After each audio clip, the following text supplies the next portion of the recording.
Minutes ago, the Extraordinary Council of Ministers convened and chaired by the acting president, Delcy Rodríguez. We want to make public the points that were addressed in this Council of Ministers. Next question is, who's in charge of Venezuela right now? Have you spoken to the newly sworn-in president there, Rodríguez? And what are your thoughts on the entire situation when you said the U.S. would run Venezuela? We're dealing with the people. We're dealing with the people that just got sworn in.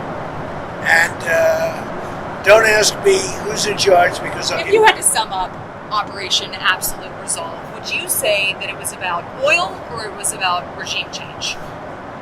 It's about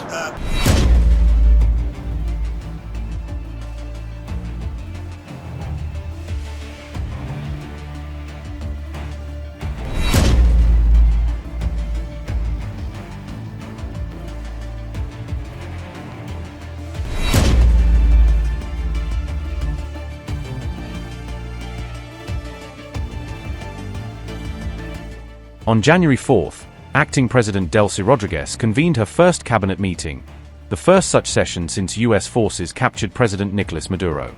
It marked the first full Venezuelan cabinet gathering following Maduro's removal from Caracas in the U.S. operation.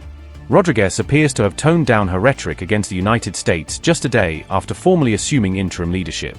On January 3rd, she had pledged loyalty to Maduro and denounced his capture by U.S. forces as an atrocity and illegal interference.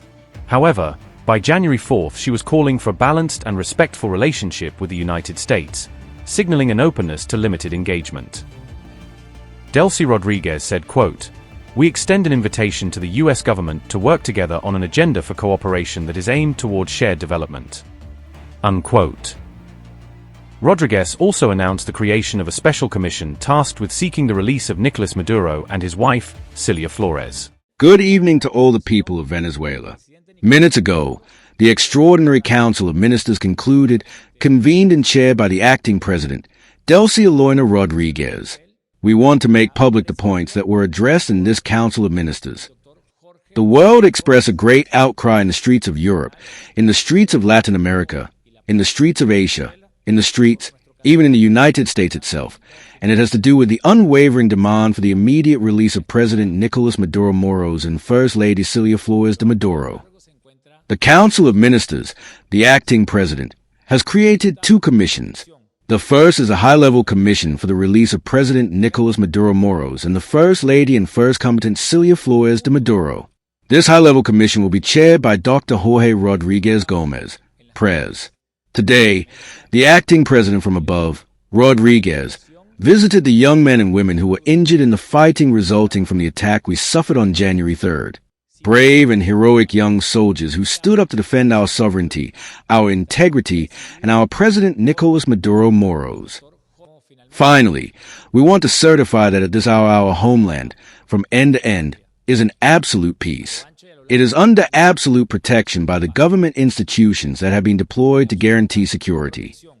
Maduro and Flores were seized in a midnight Delta Force raid in Caracas on January 3rd and flown out of Venezuela under U.S. custody. The pair is now due to stand trial in the United States on narco-terrorism charges, facing a high-profile prosecution on American soil. Rodríguez named her brother, National Assembly President Jorge Rodríguez, and Foreign Minister Yván Gil as co-chairs of the new commission. Information Minister Freddy Ñáñez was also appointed to the team, underscoring how Maduro's inner circle will lead the push for his release. Meanwhile, U.S. President Donald Trump has begun to comment publicly on the possibility of working with Rodríguez, hinting at how Washington may approach Venezuela's interim leadership. Venezuela right now. Have you spoken to the newly sworn-in president there, Rodríguez? And what are your thoughts on the entire situation when you said the U.S. would run Venezuela? we're dealing with the people. We're dealing with the people that just got sworn in. And don't ask me who's in charge, because I'll give you an answer and it'll be very controversial. What does that mean? It means we're in charge. Have you spoken with her? We're in charge. Have you spoken with her? No, I haven't, but other people. Do you want to? Yeah, at the right time I will. Did the U.S. give Delcy Rodríguez any guarantees in exchange for cooperating No, with your administration? but she's cooperating. Are you going to demand free and fair elections in the short term in Venezuela? Well, it depends on, what you're talking. We have to do one thing in Venezuela, bring it back. It's a dead country right now. It's a country that, frankly, we would have been, if I had lost the election, we would have been a dead country.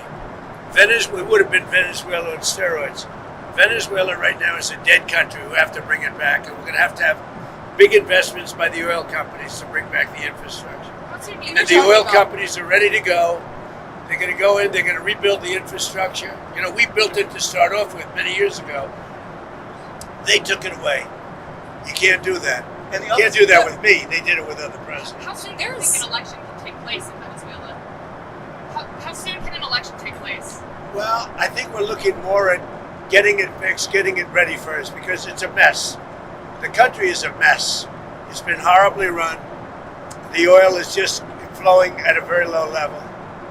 Much lower than, even if it was badly run, it should have more income, more oil than what they're doing. So we're going to have the big oil companies go in, and they're going to fix the infrastructure, and they're going to invest money.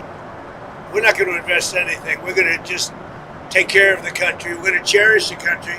We're going to take care, more importantly, of the people, including Venezuelans that are living in our country that were forced to leave their country. And they're going to be taken very good care of. Yes, ma'am.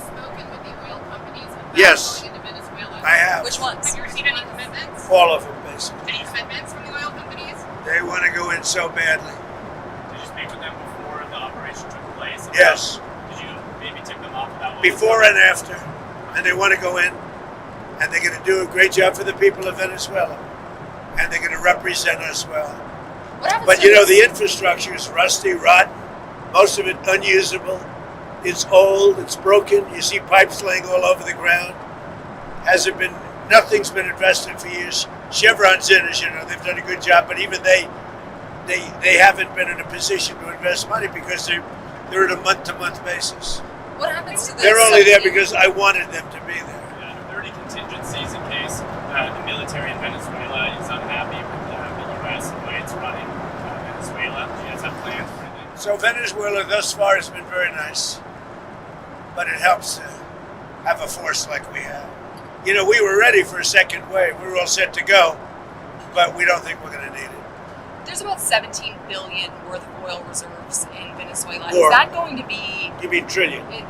And is that going to be Did you something? say billion or trillion? I said billion. You said 17 billion? It's much more than that. Okay, so what is going to happen to those reserves? Well, we're going to run everything. We're going to run it, fix it. We'll have elections at the right time. The main thing you have to fix, it's a broken country. There's no money. There's inflation. Like we would have had, if I didn't win this election, we would have been Venezuela on steroids. If you had to sum up Operation Absolute Resolve, would you say that it was about oil or it was about regime change? It's about peace on earth. How is it peace on earth? Peace on earth. At the same time, fresh details continue to emerge about the US assault in Venezuela on the night of January 3rd, shedding light on planning and execution. Venezuela's defense minister claimed on January 4th that US Delta Force operators wiped out President Nicolás Maduro's entire personal security team during the raid.